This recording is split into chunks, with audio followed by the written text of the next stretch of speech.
प्रिय विद्यार्थियों, इससे पहले वाली क्लास में हमने जनसंख्या वृद्धि पर चर्चा की थी। आज हम विश्व में जनसंख्या के वितरण प्रतिरूप पर विचार करेंगे। देखिए, विश्व में जनसंख्या का वितरण जो विषय है वो भूगोल के सभी विद्यार्थियों के लिए बहुत महत्वपूर्ण है। मानव में आर्थिक भूगोल में तो ये महत्वपूर्ण है ही। इसके अलावा ये पीजी और यूजी दोनों ही कक्षाओं के विद्यार्थियों के लिए महत्वपूर्ण है। तो आज हम इस महत्वपूर्ण विषय पर चर्चा करेंगे, विश्व में जनसंख्या का वितरण। देखिए, विश्व में जनसंख्या के वितरण पर हम चर्चा करें तो सबसे पहला जो तथ्य उभर के आता है वो है विश्व में जनसंख्या का वितरण अत्यधिक असमान है। यानी विश्व में जनसंख्या का वितरण समान नहीं है। विश्व में जनसंख्या का जो वितरण है वो अत्यधिक असमान है। मानचित्र से भी स्पष्ट है कि कुछ ही भागों में गहन शेडिंग दिखाई दे रही है और अधिकांश भाग पर छितरी हुई जो ये शेडिंग नजर आ रही है। तो अगर इस तरह से देखें जैसे आंकड़ों के रूप में, तो विश्व की 90% जनसंख्या केवल विश्व के 10% भूभाग पर निवास करती है। कितनी? 90% जनसंख्या केवल 10% भूभाग पर निवास करती है। इसका उल्टा, जबकि 90% भूभाग पर केवल 10% विश्व की जनसंख्या निवास करती है। यानी जो विश्व का जो भूभाग है उसका जो 90% भूभाग है उसमें केवल 10% जनसंख्या का निवास है, जबकि विश्व की 90% जनसंख्या विश्व के भूभाग के 10% भाग पर ही निवास करती है। तो विश्व की लगभग आधी आबादी यानी 50% केवल 5% भूभाग पर निवास करती है। विश्व की पूरी आबादी का 50% जो भाग है वो विश्व के भूभाग के केवल 5% पर ही निवास करता है। विश्व की लगभग 2/3 जनसंख्या एशिया महाद्वीप यानी मानसून एशिया में निवास करती है और अंटार्कटिक तथा ग्रीनलैंड आज भी जनविहीन क्षेत्रों में गिने जाते हैं। तो इस प्रकार से ये जो तथ्य है उससे स्पष्ट है कि विश्व में जनसंख्या का वितरण असमान है। अब जैसे विश्व में जनसंख्या का वितरण हम देखें तो ये 4 प्रतिरूप उभर के सामने आते हैं। व्यक्ति प्रति वर्ग किलोमीटर के हिसाब से 4 प्रतिरूप उभर के सामने आते हैं। 100 से अधिक जनसंख्या घनत्व वाले प्रदेश, 51 से 100 व्यक्ति प्रति वर्ग किलोमीटर जनसंख्या घनत्व वाले प्रदेश। तीसरा, 11 से 50 व्यक्ति प्रति वर्ग किलोमीटर जनसंख्या घनत्व वाले प्रदेश। और चौथा, 1 से 10 व्यक्ति प्रति वर्ग किलोमीटर जनसंख्या घनत्व वाले प्रदेश। ये 4 प्रतिरूप उभर के आते हैं।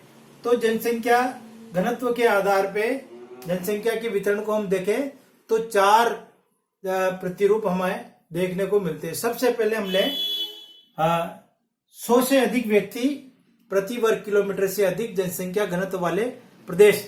तो इस क्षेत्र में उच्च जनसंख्या घनत्व वाला ये क्षेत्र है। इसमें देखिए आप, जहां पर ये चेक जो शेडिंग लगी हुई है, तो एशिया महाद्वीप का दक्षिणी पूर्वी भाग पूरा का पूरा ये, जिसमें चीन, भारत और ये इंडोनेशिया वाला क्षेत्र और उसी के साथ साथ यूरोपीय क्षेत्र। तो ये यहाँ पर जनसंख्या जो है 100 व्यक्ति प्रति वर्ग किलोमीटर से भी अधिक पाई जाती है। अब जैसे एरिया वाइज, देशों वाइज हम बात करें तो इसमें इस वर्ग में यानी उच्च जनसंख्या घनत्व वाले क्षेत्रों में एशिया में चीन, Bharat, Bangladesh, Korea, Japan, Pakistan, Sri Lanka, Israel, Lebanon, Thailand, Vietnam, Bangladesh इत्यादि देश इसमें आते हैं।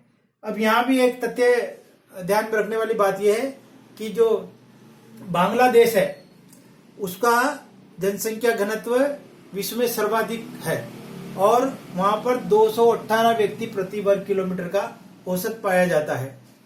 इसी तरह से अब यूरोप की बात करें जहां पर 100 से अधिक जनसंख्या घनत्व पाया जाता है, तो यूरोप में यूके यानी यूनाइटेड किंगडम यानी Britain, Netherlands, Germany, France, Switzerland, Poland, चेक गणराज्य, डेनमार्क, बेल्जियम, हंगरी, इटली इत्यादि देशों में 100 से अधिक जनसंख्या घनत्व पाया जाता है।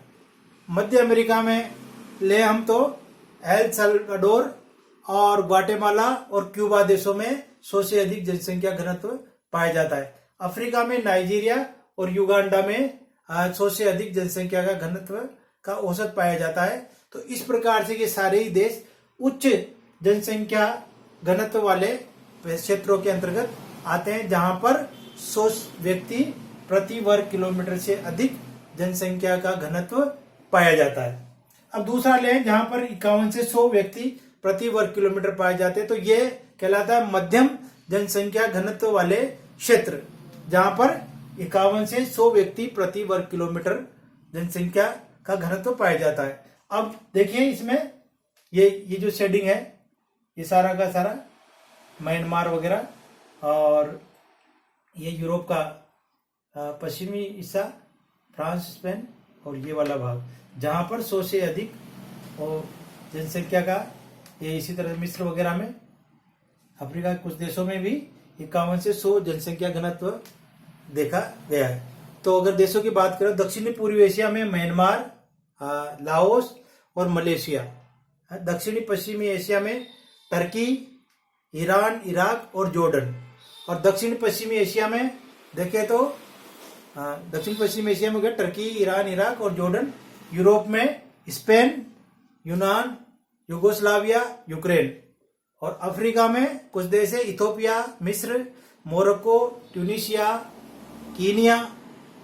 और लैटिन अमेरिका में मैक्सिको देशों में यह जनसंख्या घनत्व 51 से 100 व्यक्ति प्रति वर्ग किलोमीटर के अंदर पाया जाता है, जो मध्यम जनसंख्या घनत्व वाले क्षेत्रों के अंतर्गत आता है। अब तीसरा हम लें 11 से 50, यानी निम्न जनसंख्या वाले क्षेत्र, जहां पर 11 से 50 व्यक्ति प्रति वर्ग किलोमीटर जनसंख्या का घनत्व देखा गया है। इसमें बोलिविया को छोड़कर संपूर्ण दक्षिणी अमेरिका आता है। अफ्रीका में Tanzania, Algeria, Congo, Zaire, Sudan, Angola, दक्षिणी अफ्रीका संघ इत्यादि है। उत्तरी अमेरिका में संपूर्ण देख रहे हैं आप, यूएसए यानी संयुक्त राज्य अमेरिका। मध्य अमेरिका में पनामा, निकारागुआ इत्यादि देश निम्न जनसंख्या घनत्व वाले क्षेत्रों के अंतर्गत आते हैं, जहां पर 11 से 50 व्यक्ति प्रति वर्ग किलोमीटर जनसंख्या का घनत्व पाया जाता है। अब चौथा ले हम आखिरी, यानी अति निम्न जनसंख्या घनत्व वाले क्षेत्र, जहां पर 11 यानी 1 से 10 व्यक्ति प्रति वर्ग किलोमीटर का घनत्व पाया जाता है। यानी 10 से कम जो जनसंख्या घनत्व वाले क्षेत्र है वो इसके अंतर्गत आते हैं। तो आप देख रहे हैं उत्तरी अमेरिका का संपूर्ण कनाडा क्षेत्र, ग्रीनलैंड, और इधर देखें हम यूरोप और एशिया के भागों में रूस जो फैला हुआ है। इसी तरह से ये नॉर्वे और स्वीडन। अफ्रीका में देखें तो हम ये जो मरुस्थलीय क्षेत्र है, यानी विश्व के जितने भी मरुस्थल है, मरुस्थलीय क्षेत्र और अतिशीत प्रदेश है, वो इस वर्ग के अंतर्गत आते हैं, जहां पर 10 व्यक्ति प्रति वर्ग किलोमीटर से भी कम जनसंख्या का घनत्व पाया जाता है। तो ये जनसंख्या का जो मतलब से प्रतिरूप है जनसंख्या के वितरण का, ये हमारे सामने है। पूरा विश्व में जनसंख्या का वितरण किस तरह का पाया जाता है, ये हमने जनसंख्या घनत्व के दृष्टि से देखा। अब महाद्वीपों के अनुसार हम चर्चा करें तो देखिए, जनसंख्या का वितरण महाद्वीपों के अनुसार भी असमान मिलता है। एशिया महाद्वीप में विश्व की सर्वाधिक जनसंख्या का निवास स्थान है, जहां पर 60.27% एशिया में 60.27% जनसंख्या निवास करती। अफ्रीका की बात करें तो वहां पर 15.41% जनसंख्या निवास करती है। यूरोप की बात करें तो 10.37% जनसंख्या निवास करती है। उत्तरी अमेरिका में 7.8% जनसंख्या का निवास स्थान है। दक्षिण अमेरिका में 5.62% जनसंख्या निवास करती है।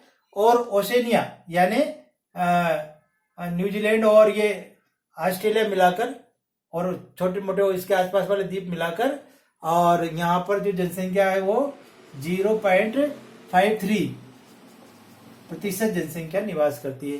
तो ये महाद्वीपों के अनुसार जनसंख्या का वितरण देखें तो ये भी असमान रूप से पाया जाता है, यानी कि सर्वाधिक जनसंख्या एशिया महाद्वीप में निवास करती है। पहले ही बताया जैसे विश्व की लगभग 2/3 जनसंख्या एशिया महाद्वीप, और उसमें भी मानसून एशिया में निवास करती है। तो इस प्रकार से जनसंख्या का वितरण एक तरीके से असमान पाया जाता है। अब परीक्षा में यह भी प्रश्न आ जाता है कि जनसंख्या वितरण को प्रभावित करने वाले कारक बताइए। तो देखिए, जनसंख्या के वितरण में बहुत सारे कारकों का योगदान है। तो सारे कारकों को हम 2 श्रेणी में बांटते हैं। पहला जैसे प्राकृतिक कारक,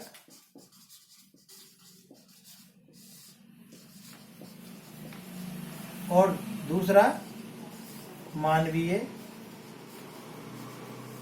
कारक।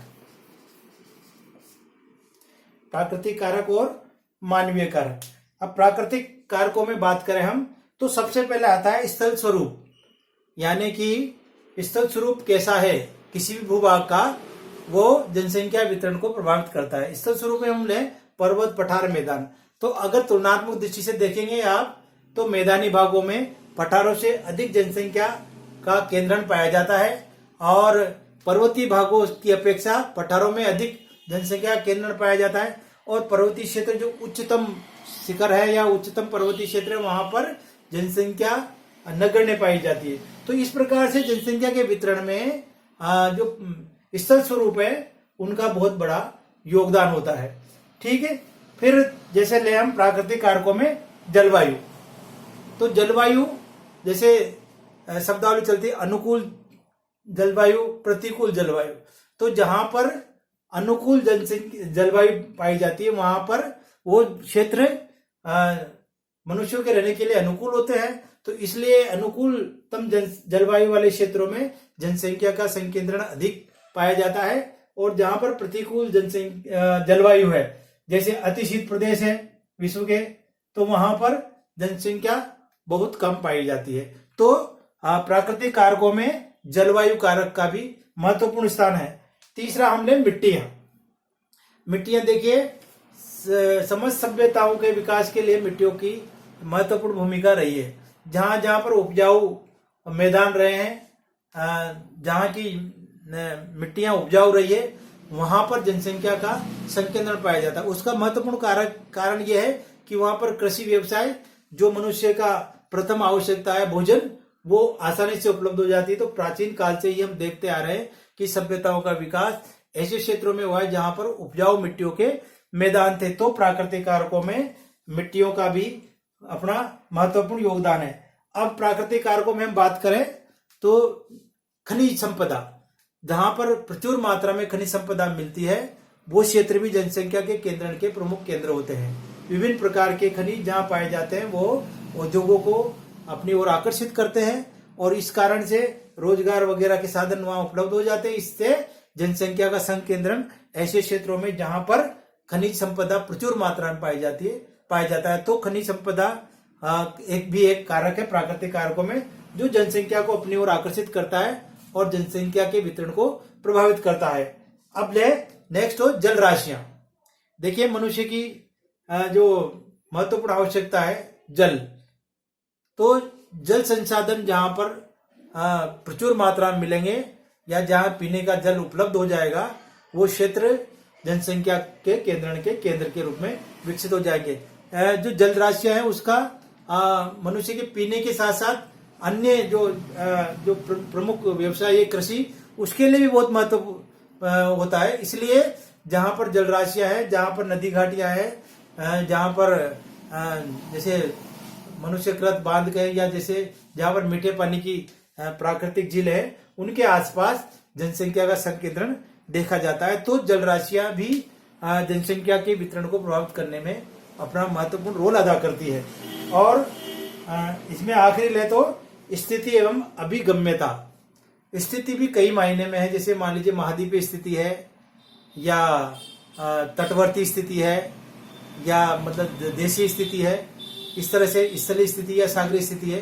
तो किसी भी देश का या किसी भी क्षेत्र की उसकी अवस्थिति बहुत बड़ा कारण होती है उसके विकास में, वहां की जनसंख्या का केंद्रण करने में। इसी तरह से अभिगम्यता यानी परिवहन के साधन प्राचीन काल से ही हम देखते आ रहे हैं कि जो जितने भी समुद्र तटीय देश है, समुद्र तटीय क्षेत्र है, वहां पर जनसंख्या का जमाव अधिक पाया जाता है। उसका महत्वपूर्ण कारण यही है कि वहां पर अभिगम्यता समुद्री मार्गों के माध्यम से अधिक रही है। इस कारण से जनसंख्या का केंद्रण वो प्रदेश बन जाते हैं। तो ये प्राकृतिक कारक है जो जनसंख्या के वितरण को प्रभावित करते हैं। अब जैसे मानवीय कारक की बात करें तो देखिए, मानवीय कारकों में भी सबसे पहले ले हम आर्थिक कारक। आर्थिक कारक जनसंख्या के केंद्रण के बहुत महत्वपूर्ण अपनी भूमिका निभाते हैं। आर्थिक कारकों में जैसे ले हम रोजगार, तो रोजगार या उद्योग धंधे जहां पर केंद्रित हो जाते हैं वो क्षेत्र स्वतः ही जनसंख्या घनत्व की दृष्टि से बहुत अधिक विकसित हो जाता है और वहां पर जनसंख्या केंद्रण पाया जाता है। जितने भी औद्योगिक क्षेत्र है वहां पर निश्चित रूप से जनसंख्या का अधिक जमावड़ा देखा जाता है। तो मानवीय कारकों में जो आर्थिक कारक है वो महत्वपूर्ण अपनी भूमिका निभाते हैं। इसी तरह से जैसे कृषि, पशुपालन इत्यादि जो रोजगार के जिन क्षेत्रों में विकसित हो जाते हैं वहां पर जनसंख्या का केंद्रण पाया जाता है। तो दूसरा सामाजिक कारक है, दूसरा कारक है मानवीय कारक सामाजिक और सांस्कृतिक कारक। देखिए, मनुष्य की प्रवृत्ति रही है, सामाजिक प्राणी है। जैसे अरस्तु ने कहा कि मनुष्य सामाजिक प्राणी है और वो अपनी समाज के साथ में अपने मतलब से उसके साथ में रहना पसंद करता है। तो प्राचीन काल से ही सभ्यताओं का विकास हुआ, कबीलों का विकास हुआ, तो वो अपने समाज के साथ अपने सांस्कृतिक परिदृश्य के साथ में रहना पसंद करता है। तो ये भी एक मनुष्य इसके जनसंख्या केंद्रण का प्रमुख कारण रहे हैं जो जनसंख्या वितरण को प्रभावित करते हैं। तीसरा राजनीतिक कारक। देखिए, कई नगर और कई क्षेत्र राजनीतिक इच्छा शक्ति के परिणाम स्वरूप ही विकसित हो पाते हैं। जैसे हम भारत का उदाहरण लें, पश्चिमी राजस्थान का, तो सरकारी नीतियों के परिणाम स्वरूप जब इंदिरा गांधी कैनाल का विकास हुआ और उसके कब हुआ तो पश्चिमी राजस्थान में भी अब जनसंख्या का केंद्रण मतलब जैसे वितरण पाया जाता है। तो इसी प्रकार से अन्य क्षेत्र है जहां पर सरकारी नीतियों के कारण से अगर विकास होने लग जाता है तो वहां पर कॉलोनियां विकसित हो जाती है और वहां पर जनसंख्या का केंद्रण पाया जाता है। तो ये भी एक मानवीय कारकों में राजनीतिक कारक बहुत महत्वपूर्ण अपनी भूमिका अदा करता है। और आखिरी में हम ले जनांकीय कारण, यानी कि जो क्षेत्र पहले से ही अधिक जनसंख्या वाला है तो वहां पर जनसंख्या की अधिक तीव्रता होती रहती है। इस कारण से वहां का जनसंख्या घनत्व बढ़ता जाता है। तो वो जनसंख्या को केंद्रित करने के लिए जनांकीय कारक भी महत्वपूर्ण भूमिका अदा करते हैं। तो ये जो कारक है महत्वपूर्ण कारक, ये जनसंख्या के वितरण को प्रभावित करते हैं। तो ये इस तरह से विश्व में जनसंख्या के वितरण को प्रभावित करने में इन महत्वपूर्ण कारकों का रोल है। और विश्व में जनसंख्या का वितरण असमान पाया जाता है तो इन सभी कारकों को की भूमिका उसमें है। तो इस तरह से ये जनसंख्या के वितरण प्रतिरूप को हमने इस क्लास में इस वीडियो के माध्यम से समझने का प्रयास किया है। आशा है आप सभी को इससे लाभ मिलेगा। धन्यवाद।